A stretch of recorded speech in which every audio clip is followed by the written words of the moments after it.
On this episode of The Playbook, I have the incredible CEO and president of Texas Roadhouse, Jerry Morgan. Welcome to The Playbook.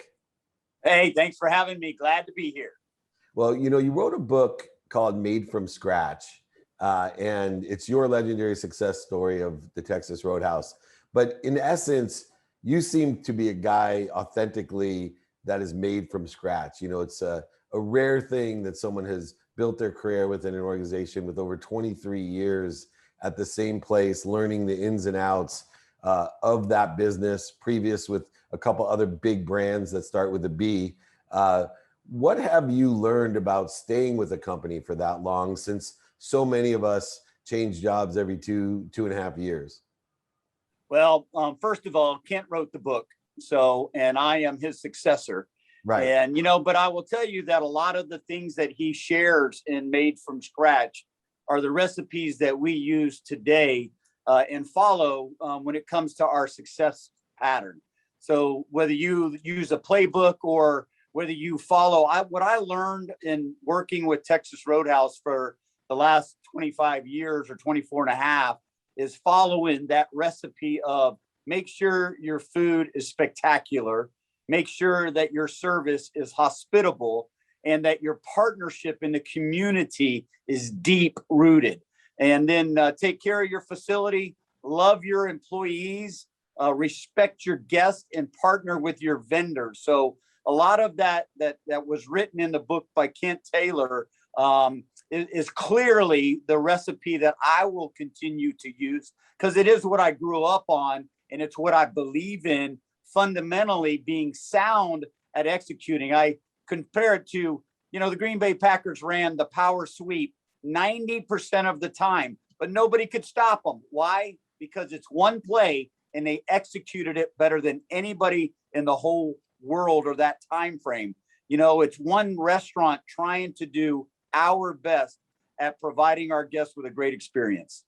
And when Kent wrote the book, he had a lot of unorthodox business practices as well. What were some of those over the years that you may have questioned when you were not at the head of the chain, but as a lower level manager or manager at the restaurants?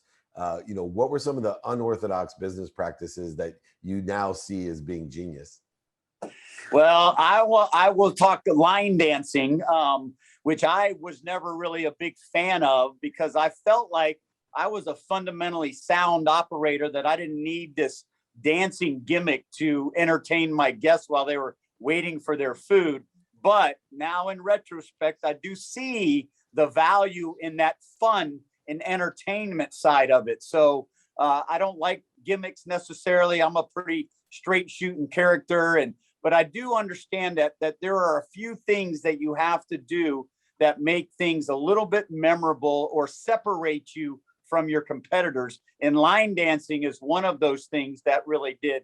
And then just the things of the fresh baked bread, making our own bread right at the very front of there. I mean, it was such a big deal to him. I mean, he was crazy about it. If you didn't have fresh bread and you didn't have it smelling like dough being mixed and bread being baked, I mean, he would go a little crazy on you. So you learn those lessons very quickly, that your restaurant needs to smell like fresh baked bread, and that would keep him happy. So, in the sports world, especially, I ran a notable sports agency where we were a quarterback factory, and one of the hardest things for a quarterback, and I'll use Steve Young as an example, taking over for Joe Montana was no easy task, because I'm sure Aaron Rodgers felt the same way with Brett Favre.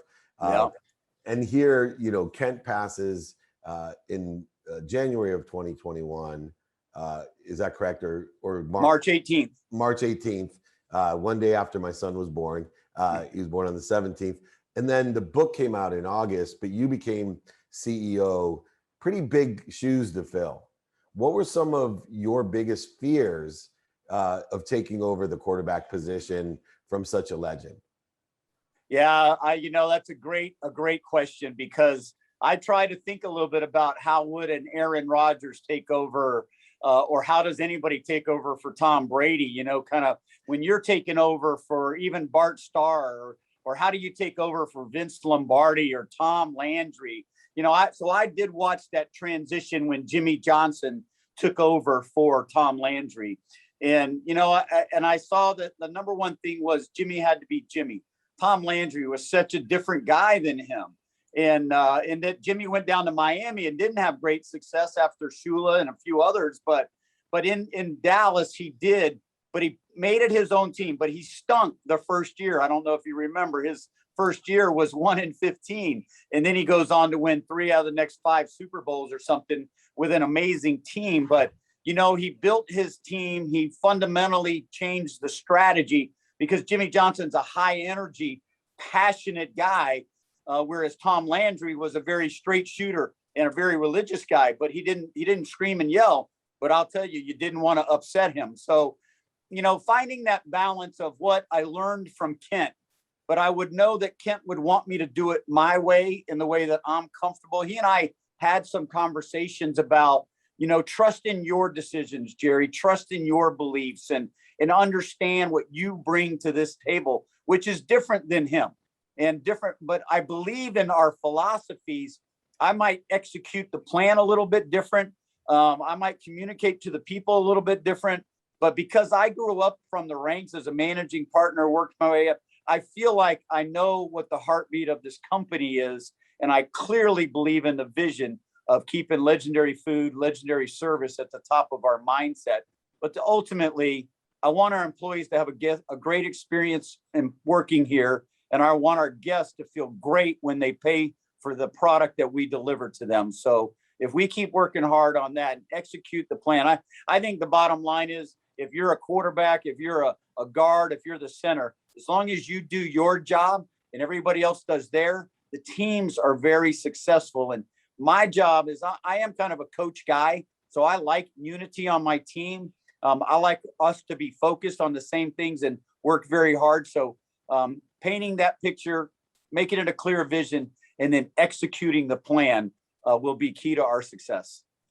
It's interesting because I see a lot of companies who, as you guys, have won Best Large Employer, awards where you're a great employer, but hand in hand, you also receive, that top customer service category award as well. And they seem to run hand in hand. Those companies that take care of their employees, those employees tend to carry out the mission of taking care of the customer, selling through the customer and selling to the customer instead of selling to the customer. Now with COVID, the entire paradigm shifted. So not only did you have to take the quarterback position, but the entire rules had changed in the game immediately. And so did you see that as a positive, coming in and having this big change is taking over and maybe giving you a little bit more leniency on making some changes without question? Or was it a detriment that everyone was scared that, oh no, we've lost our great leader and we have COVID hitting? What are we going to do?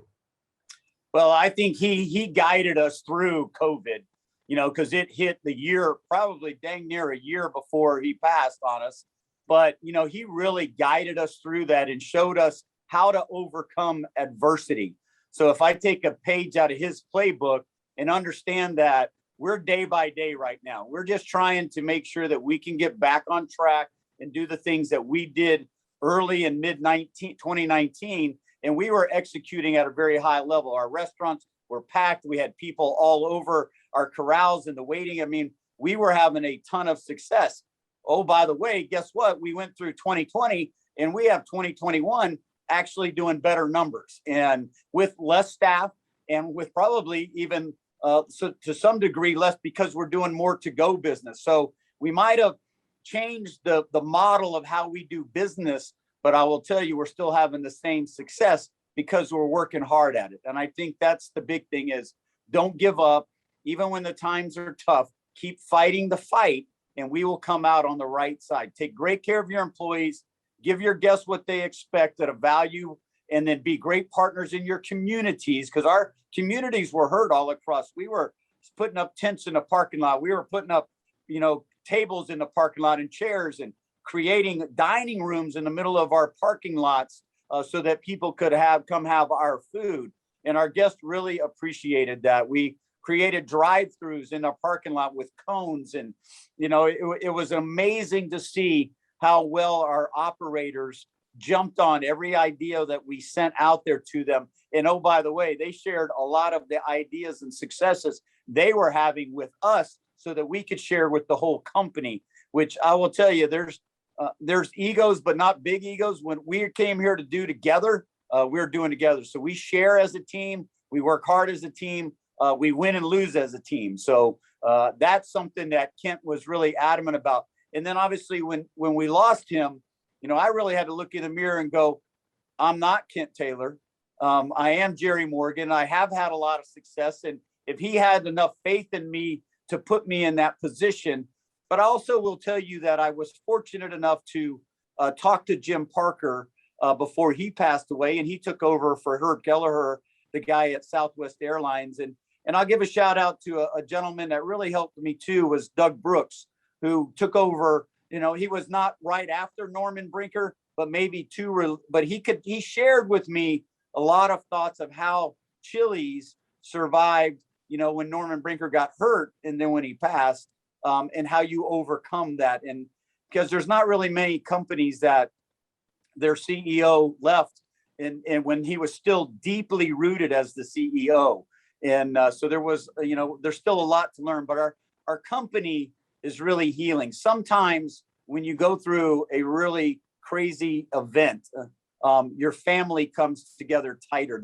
We support each other a little better. We leaned on each other. There was some crying. There was some outbursts. There was this controlling of emotions. I mean, I'll be honest with you. We love that guy. He made a hell of a lot of our lives way better and different.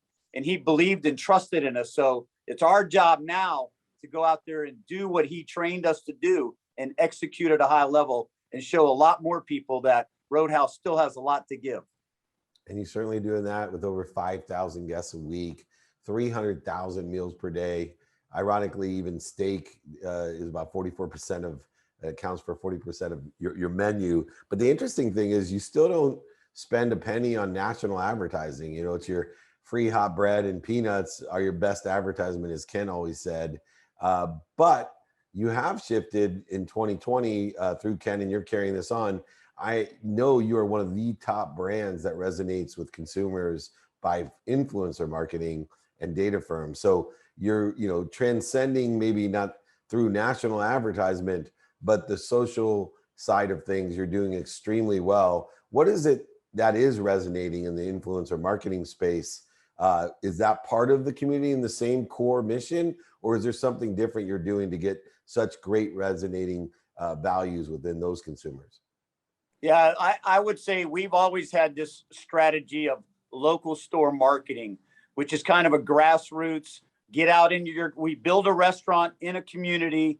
We get our partner to understand once you have your food right, once you have your service right, then get out there in your community and start shaking hands with people, start helping support your local soccer team or little league baseball team or your local church that needs a raffle ticket or free dinner or whatever it is. Maybe you're serving 200 people at a special occasion. But whatever we can do to be great local store marketing or what I call community partners has always served us very well. I mean, we'd rather spend the money in our own community and make sure that our people there locally have a great relationship with all of our guests that are coming into our restaurants, and we're out there supporting them in their businesses and in their lives also. I think that's just our food, our service, our community partnership has been a big key, or I guess you call it the special sauce or the ingredients to some of our success. Last question, you know, taking over, being a part of the company for so long, you probably had a good handle on a lot of the different areas of the business, understanding the mission and who and where the players were. So the transition may have been unexpected, but easier in that respect. But whenever we make a transition, there's always a few great surprises, positive and negative. What was one of the biggest surprises, maybe positive surprises, about when you took over as CEO that you didn't anticipate?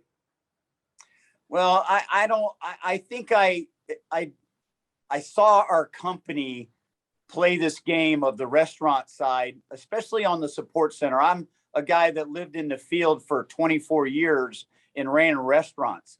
And I always had a great relationship with the 400 people in this support center, but I got to see the inner workings and the heartbeat of the people that are serving our managing partners out there and our managers. And I will tell you, it was more impressive than I expected. The people in these two buildings, they care tremendously about our brands and about their partnership that they have. When the phone rings here at the support center in Louisville, Kentucky, and there's an operator on the other line, that's our customer. And these people jump through rings of fire to help them get whatever they need. And I'll tell you what, I'm a proud operator that's come here and become a proud support center partner. And these people hustle around here to get the job done to help these operators, because they're the cash registers. They're the ones opening the door today at 3 o'clock, and they're the ones bringing in the guests. They're the ones serving up the food and building our reputation. All we're doing here behind the scenes is helping them with whatever they need. And I'll tell you, it's been impressive to watch this company not only fight through 2020 in the COVID world, in the to-go world, to even evolve back to people in our dining room and trying to get staffed and try to get product in the building. And because our truck drivers are late and this, there's all kinds of challenges these days and people are frustrated. But to see the amount of care and concern that the people in these two buildings in Dutchman's Lane and Louisville, Kentucky have, it's impressive. That I am impressed by that. So that's exciting. Well, I'm impressed how you take care of not only your employees, but your managing partners, and most importantly, your community. And you've done that for years and now leading the way even further. Congratulations on your well-deserved success. I look forward, as always, I'm on the road 200 days a year, so always stopping by the Texas Roadhouse. I would have to tell you, Kent was right, because the smell of the bread, it sold me from day one. So especially in Canton, Ohio, where the Hall of Fame is, we always have our Hall of Fame party there during the Hall of Fame. So Jerry Morgan, thank you so much. A tremendous entrepreneur, CEO and president of Texas Roadhouse. Thank you so much for joining me.